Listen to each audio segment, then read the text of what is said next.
What is this that I'm hearing about white Americans? What is this that I'm hearing about Magas, to be specific? What is happening? What is happening? I don't understand. No, you guys have to stay in place. Distancing yourself. Why?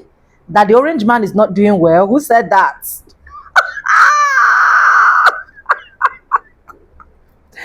I've said it before, right? The worst punishment that can happen to every single individual in America is failure to listen to Black Americans. I will keep telling you, these people are the only people that understood the system of America. Black Americans understand the in and out. Do you get what I'm trying to say? Just like you cannot tell a wife in the house how to run her family, how to cook for her husband, how to take care of the kids. That is how you cannot teach Black Americans how America is being run. A lot of times, you people has failed to listen, and that is why the destruction is actually coming your way. So as a white folks, especially as a Maga, as a Trump supporter, I will be so disappointed that you are running away. Please do not run. Enjoy the moment while it lasts. But anyways, I'll leave you guys to watch these clips. Credit belongs to the original creators of every single clips and stitches I have in today's episode. Welcome back to the channel. My name is Sonia.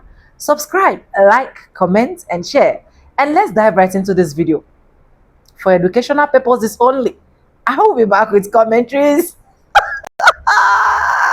This sudden shift from Republicans is not a change of heart. They're not all of a sudden having a moral awakening. They're on a sinking ship, and it's either go down with the captain or get the hell off the boat now. It's being reported that allegedly 100 or so Republicans are going to vote for the full release. And that's the direct consequence of public pressure, because that regime has a pattern. Remember in September when Republicans blocked the release of these very files? I do. And their pattern is where the truth lies. All year long, their strategy has been obstruction. They have never wanted these Jeffrey Epstein files to see the light of day. And when their consistent political action is to bury the mountain of evidence, they forfeit any right to a moral high ground, because your actions brand you, just like the actions of the regime have branded them. They are pedophile protectors. But now that game they've been playing has been flipped on its head. By strategically releasing those wave of damning emails the same day of Adelita Grijalva securing the 218th vote on the discharge petition, they forced all of these Republicans onto the world stage. Now there is no shadow for them to hide in. So those 100 Republicans didn't suddenly grow a conscience. They're just responding to the public pressure cooker that they've been put in. With these 20,000 emails being public, they know there is about to be an onslaught of TikTokers, independent journalists, and ordinary citizens combing through all of those files. They know that Donald Trump is now a lame duck president, and they're in a frantic race to cut him loose before they sink their own careers. There will always be a percentage of the Maga cult that will follow him to the depths of hell, but anyone who's still aligning themselves with that base is a pedophile sympathizer, and they should be openly shamed for that. So don't mistake the Republicans' panic for principle or integrity. They don't care about doing the right thing. They're just trying to make sure they're not in the photo when the final verdict on this administration is written. The Republicans are turning. They're turning. They're turning against him. Okay, so today, like 9 Republicans joined Democrats, and they passed in the House the Affordable Care Act subsidies to be extended. And I think it's for another 3 years. I don't think they compromised, but maybe they did. But anyway, now it goes to the Senate. The Senate before said they'll never pass it. But they said that because they knew that they assumed that the House was never going to pass it. And so that way they were like, we're not going to pass that. But this, the House won't pass it. Well, now the House passed it.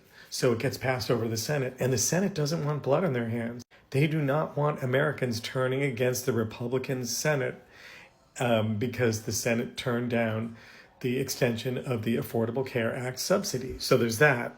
And then the Senate has now voted against Trump taking any further military action in Venezuela without congressional approval. Again, Republicans have joined Democrats, and Trump is pissed. And you know what? This is what everyone expected. This is why we're saying it might not be the midterms that we have to wait for before we start to gain control back. Because these Republicans all know the clock is ticking. In less than, in 3 years, Trump is done. I don't care what he says, what they fantasize about. He's done. And the American public is furious with the way he has been handling our economy and everything else. And they're done. They're done with the Republicans. And these Republicans don't want to make it worse. So they're all starting to turn on Trump. And it's about time. Father David here. The trick to understanding this current administration is to never forget that everything that comes out of their mouths is the opposite of what is true, and therefore it is easy to discern the truth. Just flip whatever they're saying, and then you've got the truth. The economy's booming? No, it's slowing down. ICE didn't murder a young woman because the young woman was trying to run over ICE agents? No, we know that they did murder her, and she was trying to flee just to get to safety. Marco Rubio tells the Senate and the House that don't worry about Venezuela, there'll be no invasion. There will be. And now Trump tells us that it's his own personal morality that will govern everything that he decides to do. Problem being, he has no morality. Let's pay attention. Let's show up. Here in Honolulu at 5 p.m. today at the King Kamehameha statue, at the Hawaii Supreme Court building, we will have a memorial for Renee Good, the young woman so viciously assassinated by ICE.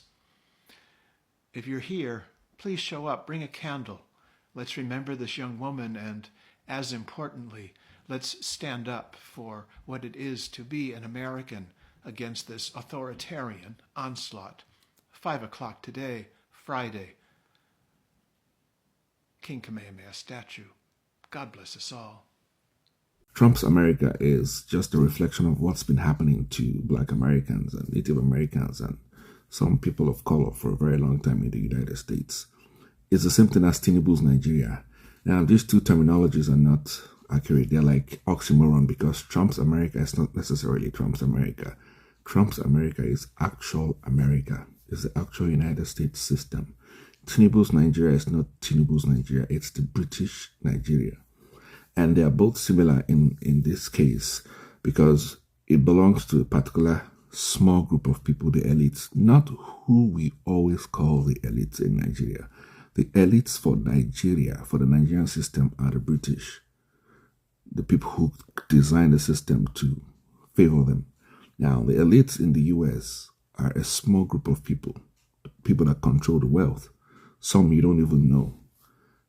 So the concept of race was created to distribute the wealth amongst themselves, to keep people divided. Unfortunately, when it was created, some people felt superior because at some point in the history of America, poor white people and Black people and other people fought the system. But then they segregated them to say, no, you're a lot better than these people. So they gave them a false idea of, if you just keep those people down there, they're the problem, you will be closer to wealth. So the concept of being closer to whiteness for some yellow-brown people and the concept of being closer to wealth for some white people is the same thing. Race, the racial construct, is not consistent. It just tries to create division amongst people so that those who want to control the wealth will keep controlling the wealth while people fight themselves. Now, I'm thankful that Renee Nicole Good happened. I'm not saying I'm happy that she passed. I'm just saying that it happening has opened the eyes of a lot of white Americans to see, oh, we're also targets. Because when it was George Floyd and people that look like me, we were criminals. But now that there's a mom that has a 6-year-old whose husband passed 2 years ago, even white men are on the streets. Even white men are on the streets. White men are on the TV, on the media. White men are now enraged because suddenly white men realize it's not even about us. It's about the particular small group of people. We are also targets. Our wives, our sisters are now targets. Something's wrong, something's off. No, that's because the system has always been like this. Now for Nigeria, the same thing. When the Igbos complained, when the Niger Deltans complained, Isaac Atakaboro, when Ken Sarawiwa complained and said, hey, this system is not designed for us, the Nigerian system shut them down because the British, of course, whispered in their ears and they shut them down. But the problem is, it's finally gotten to every single person in Nigeria. But some Nigerians are still confused, dealing with ethnic bigotry, group bigotry. Oh, it's your group, it's our group, it's your group. Some people are still as dumb as fuck. Even with everything that's happened, some people still have the energy to point fingers at other groups. When the main problem of Nigeria is that Nigeria was never designed for Nigerians. You wonder why a federal government that knows where the terrorists are in Sokoto never, ever deployed military forces. These are the people who have gone to Libya, Liberia, ECOMOG forces. The Nigerian military is trained to do those things, but you wonder why they never, ever did it until the US. Pew, pew, pew, pew, pew. It's not like Nigeria couldn't have handled those things, but somebody calls the shot. Somebody tells them what to do. Somebody tells them the things to handle, the things not to handle. You wonder why a country that has a lot of insecurity decided to change its anthem in 2023, or was it 2024? To change an anthem that Nigerians wrote to the one that a white woman wrote. So when you understand how the systems work as a systems thinker, you begin to see the similarities. The elites are the ones who own the system. The 1% in the US that control the entire system. The British and US corporations in Nigeria, Chevron, Shell, those who run the Nigerian system, those are the elites. Misinformed, activated are those who have been programmed by the system since childhood through false education, movie, media, propaganda, and then they are allowed. They're the ones saying that it's the other group that is the problem. Black people are lazy. It's black people. It's just some group of misinformed people. Oh yes, it's us black people. We black people are the problem. They're misinformed, activated, and they're loud. Or it's the Igbos, it's the Niger Deltans that are the problem. It's the Hausas that are the problem. That's a misinformed, activated. The uninformed asleep are just regular, everyday American, regular, everyday Nigerian who doesn't know anything about politics or history. Just ignorant. Then informed that we can now understand what the problem of the system is. In America, in the US, they understand, okay, it's never been about race. They created the racial construct to keep us divided. It's been about controlling the wealth. It's always been about capitalism. And to Nigerians, it's never really been the Nigerian problem. It's the British who created the system to keep siphoning the resources of Nigeria, and they keep us divided. We have to find a way to replace the Nigerian system to empower the people.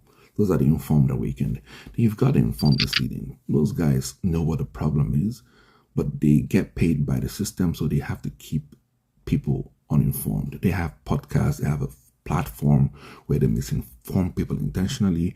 They're like Tinubu, who knows what the problem is, but then he would rather get paid than be honest, because you can't tell me that a country who has a military that has gone to Libya, Liberia, ECOMOG, did not know how to silence terrorists in Sokoto.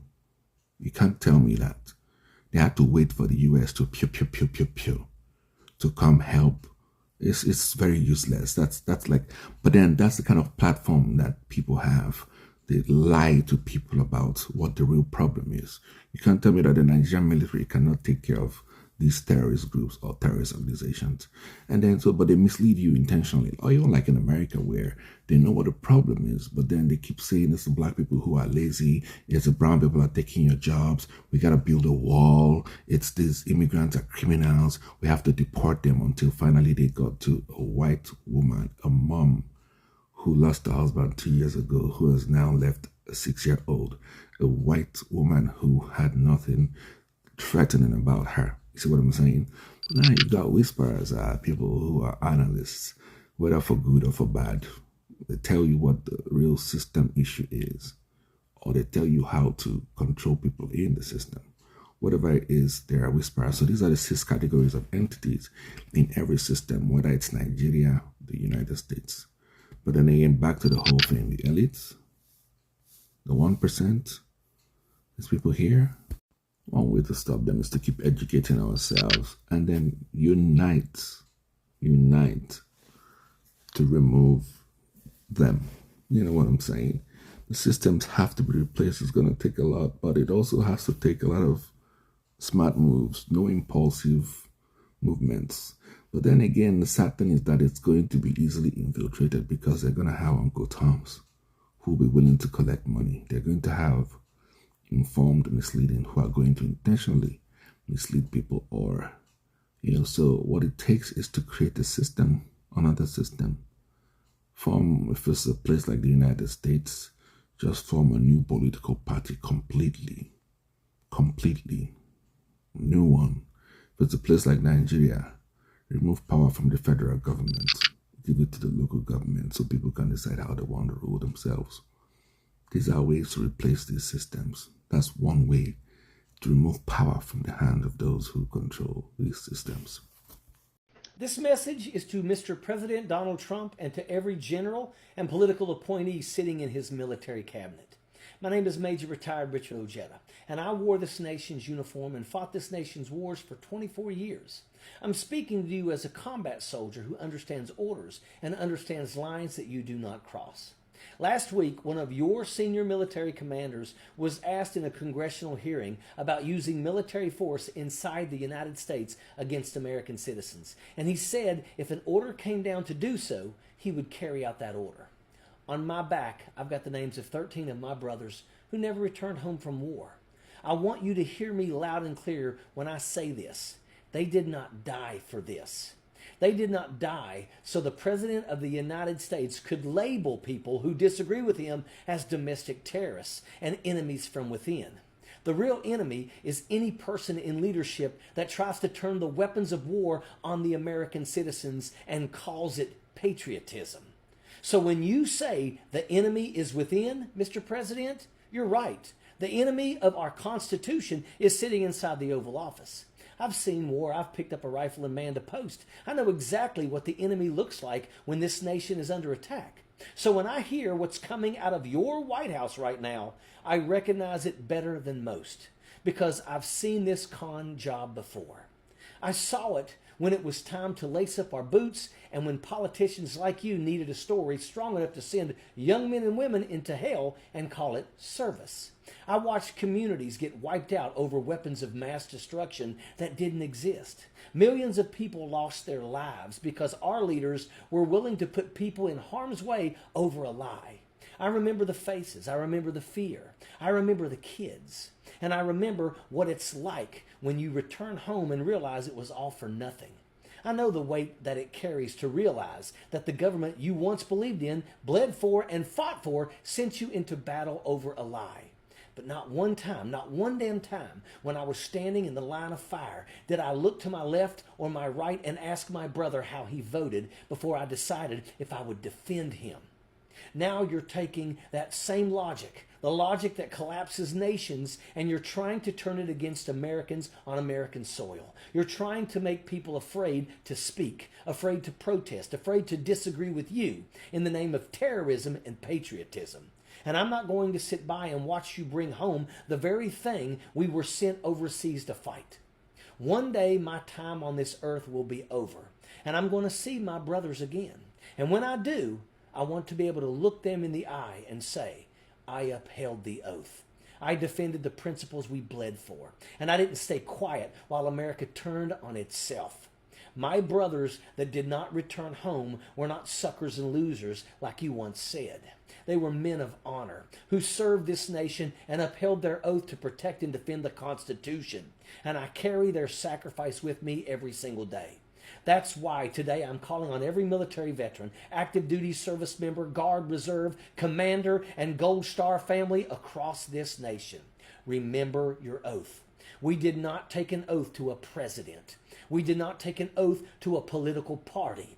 We took an oath to the Constitution of the United States, to defend this country against all enemies, foreign and domestic. And if any of my brothers were here today, they would be sickened by what this country is being asked to accept. To every active duty service member, stand up. Remember your oath. To every veteran across this nation, our oath does not die with retirement. We have a duty to uphold it at all costs. And to every military commander, I want you to remember Nuremberg. I was just following orders isn't a defense for war crimes. And to you, Mr. President, we don't defend America by hunting Americans. We defend America by protecting American citizens, even when it comes to protecting them from our own president. We're not going to drop bombs on nonprofits because you don't agree with them. We aren't going to treat American citizens like military targets just because you don't like what they say about you. And we're not going to let anyone steal the freedoms that our brothers and sisters bled and died for on the battlefield. Not even you, Mr. President. Sappers clear the way, airborne all the way. So Trump's Gestapo is definitely escalating. We have all heard now about the shooting in Minnesota from ICE agents. And they are going after American citizens and using unnecessary lethal force against citizens of this country. And I don't understand why Maga can't put all of this together. If you look at everything, the big picture, the way we are treating immigrants in this country, the way we are treating citizens now, and now the administration is sending out its ICE team and they are killing American citizens on American soil. And you couple that with invading Venezuela and now talking about going into Greenland and doing the same kind of shit. How is it possible with all of this happening that MAGA still cannot see what the hell Trump is doing, what Trump is trying to become, or this dark path that Trump has taken this country down? Some of these diehard MAGA supporters are unable to connect the dots. It's absolutely ridiculous. And now we have ICE agents shooting and killing American citizens on our streets and calling them, the victims, domestic terrorists. The seriousness of the situation has overshadowed this rather small detail, but this situation room isn't getting flamed enough. Why the black sheets? Couldn't they just do it in an office? Why the black sheets? Is it to make it look more serious? Because it makes it look less serious. Makes it look thrown together and unprofessional. Why the black sheets? Second of all, X is open in the background with Venezuela apparently in the search bar, though I can't find a clear enough photo. I mean, here is a Venezuelan flag, so it looks like they're monitoring the social media chatter. Just X on a TV in the background. I don't know why, that just makes it so much more unserious. That's all they care about. He wanted his Obama moment so bad. This is when Obama was watching the Navy SEALs kill Osama bin Laden. He wanted his photo op so bad, and instead it's just tacky, unprofessional looking. Wow. The US just ripped up the playbook. Trump has ordered a review and begun withdrawals and funding suspensions from dozens of international and UN-linked bodies. Guys, it's not the same as leaving the UN, but enough to shrink funding and coordination across the multilateral system. And at the exact same time, China's basically saying, come over here, guys, use the digital yuan, and I'll pay you interest. If you hold our money, you earn on it. That's designed to pour liquidity onto China-linked settlement rails. This isn't even geopolitics. It's a balance sheet contest. Power is no longer negotiated through diplomacy. It's priced through access to capital and risk. And when big powers reset, Africa and the Caribbean, you already know, guys, they don't get the memo. They get the aftershock. So let's talk opportunity, not panic. This isn't about abandoning the US or Europe. It's about policy uncertainty, pushing capital to diversify supply and infrastructure exposure. Africa holds roughly a tenth of global proven oil reserves, plus massive untapped gas. But the real game isn't drilling. It's collateral and risk pricing. The winners will be countries who can turn ports, pipelines, mineral royalties, carbon revenues, and telecom cash flows into bankable sovereign-backed instruments. This won't be a charity capital play, right? It will be offtake for equity, infrastructure for access, cash for control. Europe is energy short and fiscally tight, so it's increasingly using export credit and strategic equity to secure African ports, grids, fertilizer processing, and logistics rather than aid. And Nigeria is better positioned than people think because of scale and diversified partners. And if Lagos becomes a structuring and clearing hub, honestly, it can monetize regional assets. Ghana is a pilot market for new financing models, and Tanzania sits in the LNG to power to fertilizer chain. Here's a layer worth exploring as well, right? This war may not actually be about resources. It may be about transaction permission. Who is allowed to clear, insure, settle, and price risk? Africa still rents too much of that system through dollar correspondent banks, external insurers, and foreign ratings. Building blocks exist like PAPs and local fintech rails, but scale, interoperability, and trust are missing. The opportunities building African settlement, trade finance, and trade credit insurance. So we stop owning assets but renting the systems that monetize them, right? The Caribbean is becoming a choke point as supply chains shorten. So ports, cables, logistics, and energy hubs matter again, right? And don't sleep on oil field services. In a world of sanction risk and tighter green compliance, the firms that keep rigs safe, traceable, and operational make production investable. This isn't a capital reroute. Africa isn't being rescued, it's being repriced. The window is probably about 5 to 8 years. Any country that doesn't start legislating for domestic clearing, regional trade, insurance, and asset-backed securitization frameworks in the next 2 years is already out the game. Let's talk. Anti-Trump Americans should stop trying to distance themselves from MAGA supporters. I understand the desire to place distance, but I keep getting these comments where people go, that's not what Americans think. That's not what real Americans think. That's just what MAGA thinks. Like, guys, they're Americans too. And I think you harm the conversation and the ability to make progress when you imply that there's just like something fundamentally different about people who voted for Donald Trump and people who didn't, when fundamentally everyone who voted in that election is American. I don't understand it, but I think it's a little bit of an attempt to distance themselves from people that they don't like. And I understand the desire to do that, but I also think it gets in the way of good discourse and dialogue. This is going to be simple. To all your maggots out there, you Trump supporters, there's not going to be a link for you to press to buy a shirt or anything like that. I'm going to tell you, people seem to not like, from the maggot side, that I have things to say. They don't like the fact that I report that Trump is probably going to lose his war powers. And you motherfuckers think that Trump can do whatever he wants. He can't. And I've been telling you that for a while now. And since you don't like it, and I saw somebody say, shut the fuck up, fool. Well, do me a favor. I'm going to make it easy for you. I live in Buffalo, New York. If you think you could shut me up, come and find me. Ask me in the comment section, even if it gets blocked. I will give you my motherfucking address and my actual location. And if you are lucky enough to get past my son, which I know you will not, trust me, you do not want to reach me. Anyways, welcome back, and I hope you guys have seen all of that. Tell me one reason why I should not be happy for MAGAs. Like, tell me reason why I should not be jumping up and down that the Trump supporters are now realizing that every single thing they have voted for is now turning against them. Tell me one reason why I will not tell this orange man that he is doing a great job by leaving every single thing that is concerning the people that actually voted for him, and he's focusing in bombing places. Not only that, he is becoming a rescue team. He is rescuing a lot of countries. At least he's rescuing Venezuela, for the record's sake. And I'm so happy for them that at least they got a savior. Tell me reason why I should not be happy that the orange man, instead of focusing on the issue that is literally happening, he is focusing in giving different countries money, help, east, west, north, and south.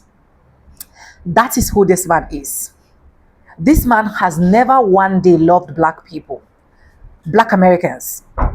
That is why when I see some black folks saying things like, oh, I am a Trump supporter, I'll be like, hello, do you even know what you're getting yourself into? And you know, one of the greatest thing that is making a lot of people to now understand what black people are saying is this good, sweet, juicy wake up call. And I'm so happy for them. I'm so excited for them because this man literally said that this is what he's going to do. So every single thing that the Mr. Trump is doing right now is absolutely what he promised. He promised it. He said it. I will deport illegal immigrants. I will make this. I will impute tariffs. And a lot of people still be like, yeah, that is what we actually needed right now. If not Trump, I'm not going. A lot of people came up with some horrible music by singing and shouting, making us to feel so sad and sober of, I will vote, vote Donald Trump. After voting Donald Trump, you are now trying to run away. You are not trying to jump to another place. You're not trying to leave the almighty Republicans to another location. Please go back. Go back. Now, this is a lesson for a lot of people to understand that black people are the only people that understand the nature, the structure of America. And they are the only people that can rescue you. I can tell you for the whole fact, you don't need to give black, when I mean black, I mean foundational black Americans. You don't need to give them years for them to put American into shape. They just need some tiny bitty little of time and every single thing is going to be in shape. And to see that a lot of people do not know that every single thing affecting America is also affecting different parts of the world is quite alarming. I've said it in my video before. The orange man is one of the typical example of the president we have in Nigeria that literally do not care about every single thing that is happening to the citizens.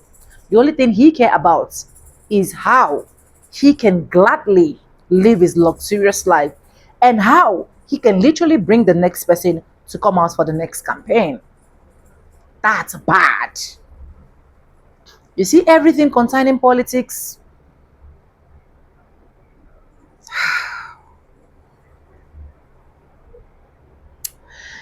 Anyways, let me know what you think. Credit belongs to the original creators of every single clips and stitches we have in our today's episode.